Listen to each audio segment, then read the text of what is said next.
Memory Code. What's up, everybody? This is Memory Code. In this video, I'm going to show you how I use saturation, compression, bit crushing, and reverb on the drums from this beat.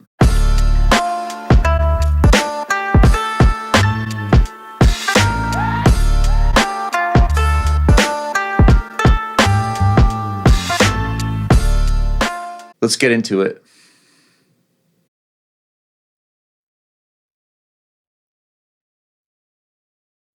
What up, what up? Welcome to part 3 of how to make classic boom bap drums in Ableton. If you haven't checked out parts 1 and 2 yet, I definitely recommend that. Check out the description for links to those. And yeah, before I get into it, I just want to say that there's a few different theories out there regarding whether you should EQ before you compress or if you should compress before you EQ. I personally think it depends on the type of drums that you're using and the type of beat that you're making.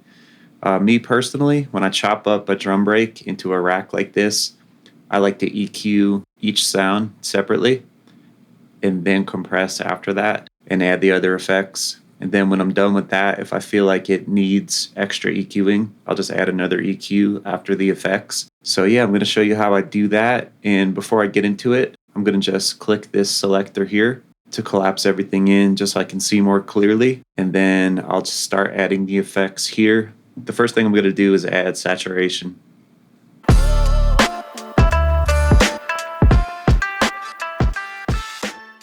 So basically, saturation happens in the analog world when you overdrive a signal into a piece of gear. And when you do that, it creates soft compression and also really warm harmonic distortion.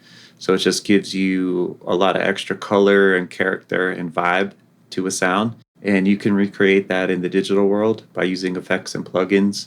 So when I chop up a break like this into a drum rack, I like to run it through a little bit of saturation to put it back together nice and smoothly. So yeah, Ableton comes with a really good saturator. It's in your audio effects. It comes with some good presets, and you can also set it up from scratch however you want. So for a situation like this, I'd like to use the analog clip setting. Turn soft clip on, even though I probably won't drive it hard enough to need that. And I leave everything else set like this. Check out the description for a link if you want to read a little bit more about each setting. And then I'll just give it a little bit of drive just to give it a little bit of extra character. So I'm going to play the beat and then slowly turn up the drive.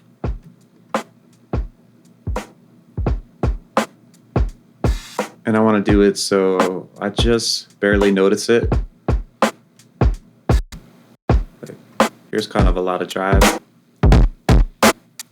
That's dope too, but it's not what I want for these drums. So yeah, like I was saying, I just want just a little bit so it's almost not even noticeable. Here it is without. And then with. So yeah, the Ableton saturator is really good. And then a lot of times I'll use another saturation plugin called the Decapitator by Soundtoys. And this is a really good emulation of a few different pieces of analog gear, which are down here in the style section. And just so you know, like, I'm not sponsored by Soundtoys, so I'm not getting paid for this or anything. I just really like the plugin. I really like this A setting, which emulates an Ampeg 350 tape machine. Check out the description for a link if you want to read a little bit more about these. They're really, really, really good quality modeling. So yeah, I keep the low cut, tone, and high cut the same. I turn the output auto off. I keep the mix at 100% wet. And then I'll just gradually turn up the drive like I did on the Ableton saturator. One thing I learned about the Decapitator is on Mac, if you hold down Control and click on a setting, you get that number reading at the top, which can be helpful. So yeah, I'm going to just play the beat and slowly turn up the drive.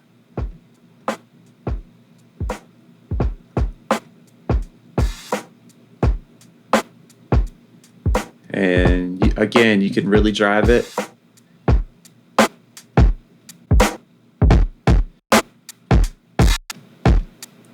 And I really like that. It sounds good, but it's not what I want for this beat. I'm going to just keep it really subtle. Check it out with it off. with it on. Yeah, so just barely noticeable. And you see I'm getting that little bit of compression, a little bit of gain reduction right there, a little bit of extra warmth from the drive. And that's all I really do in a situation like this for saturation. And then next I'll get into compression.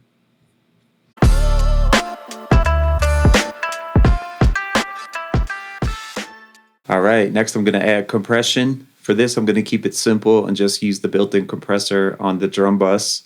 So just go to Audio Effects and then Drum Bus. And the compressor is in the bottom left. It's a fixed compressor, so you can't adjust the settings, but the built-in settings are really good for compressing the drum group.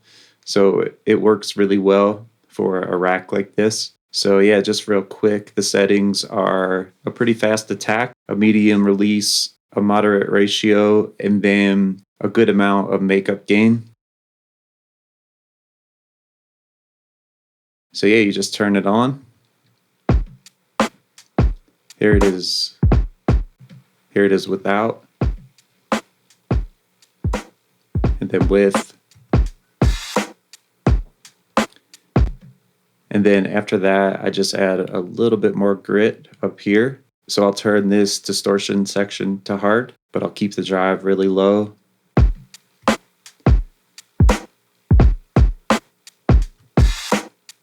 Just add a little bit more character.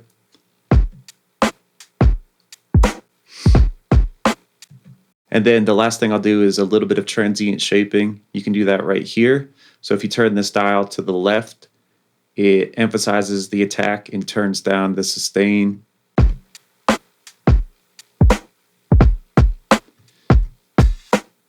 And if you turn it to the right, it emphasizes the attack and the sustain.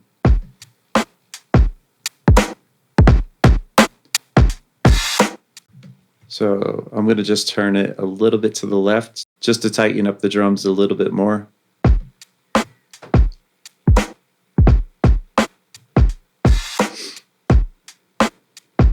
All right, so yeah, that's it for compression.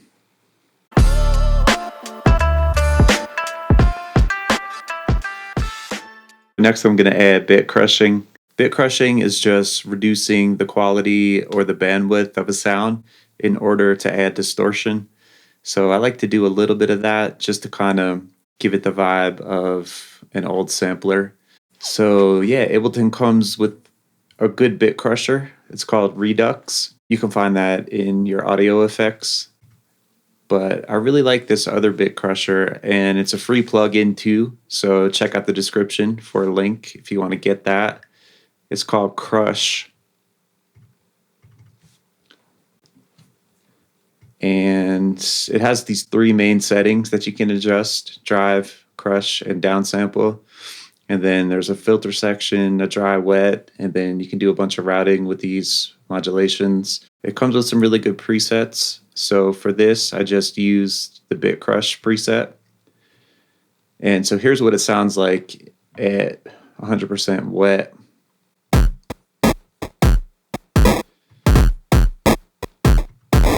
So yeah, really good bit crusher.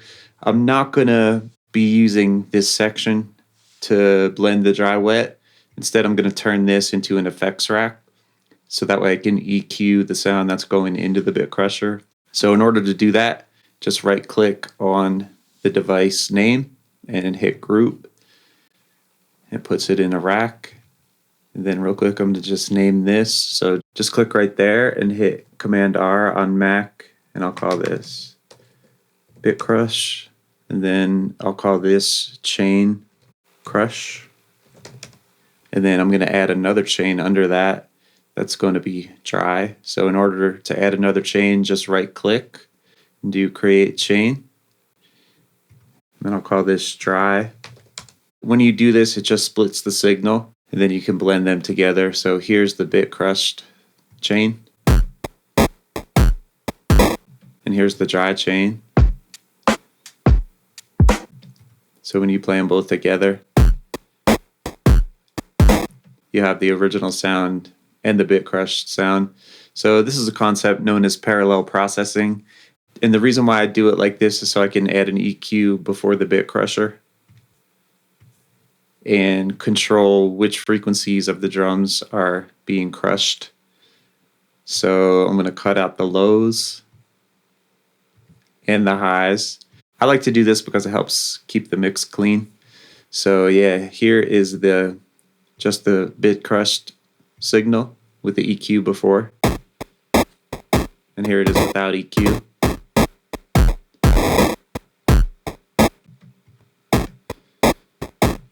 All right, and then I'm going to just turn the volume way down on that bit crushed chain.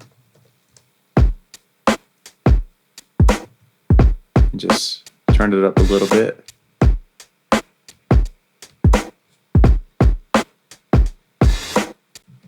I like to do it so you can just barely hear it. You almost don't even notice it. So yeah, I feel like that even is a little bit too much. I turn it down a little bit and test it with it off. Test it with it on. And a little bit less.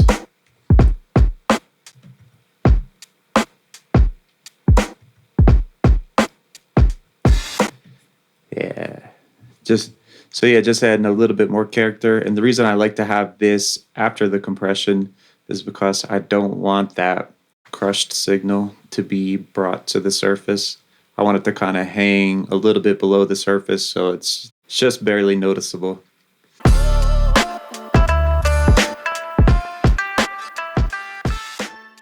All right, so the last effect I'm going to do is reverb. And for this, I'm going to be using a return track. I like to do the reverb on a return track just in case I want to send any of the other instruments from the beat to it. So it sounds like everything's happening in the same room.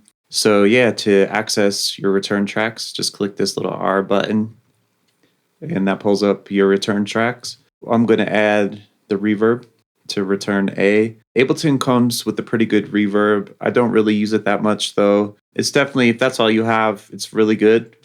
But I'm going to show you this other plugin that I like. It's by Valhalla, the Vintage Reverb.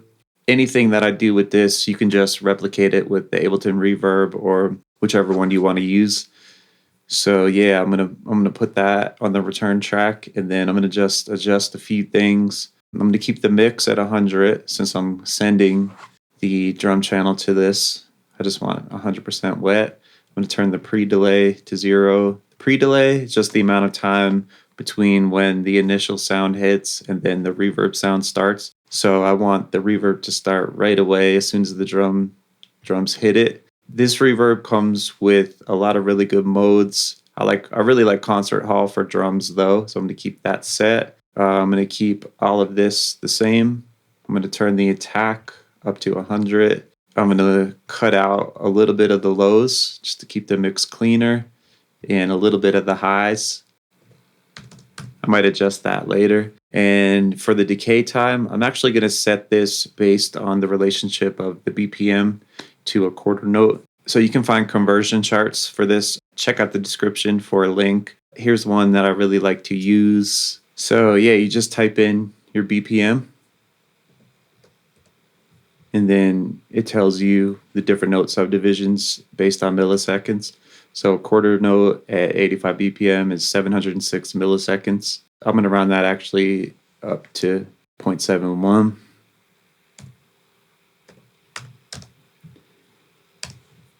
So yeah, doing it like that just helps your reverb move in time with the tempo of your track. And then before I do anything else, I'm going to put an EQ before the reverb and just cut out the lows. So that way only the mids of the drums are going through this reverb, and that just helps it be a little bit more clean with the mix. So in order to send a channel, you use this section right here. It's just based in the order. So this would be the A. This would be B. And you can add a lot more return tracks if you want. For now, I'm just doing just this reverb. So I'll call this one reverb. And then you can go as high as 0 If you have this set at 0, it's going to be going fully to the return track. So here's what that sounds like.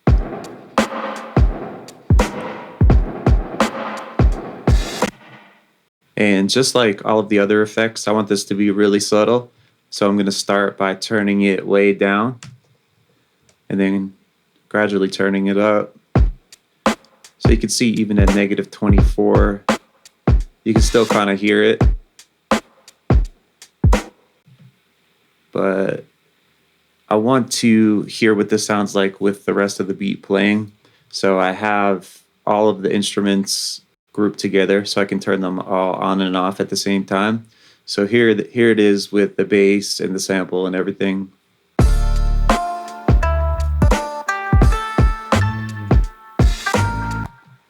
So you can see with everything playing, you can't hear the reverb as much.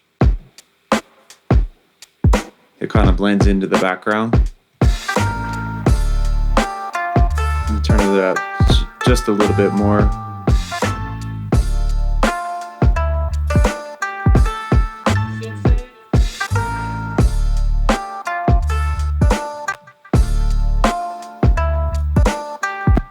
So yeah, that's pretty good for now. I like it to just be really subtle, so it just blends in and becomes a part of the beat instead of something that's really noticeable.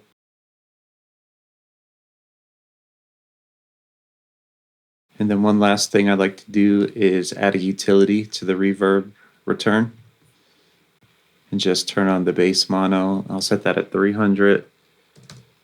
So that way any frequencies from the reverb that are coming through below 300 hertz, it will be in mono, and that just helps keep the mix even more clean so you don't have too much low end coming out to the sides of your track. All right, so that's it for the video. Hopefully it was helpful. Hit me in the comments if you have any questions. I'm available for one-on-one Ableton lessons, so check out the description for a link to get that scheduled. And also check out the description for a free download of 300 classic drum breaks. Thanks a lot for checking out this video. Peace and much love.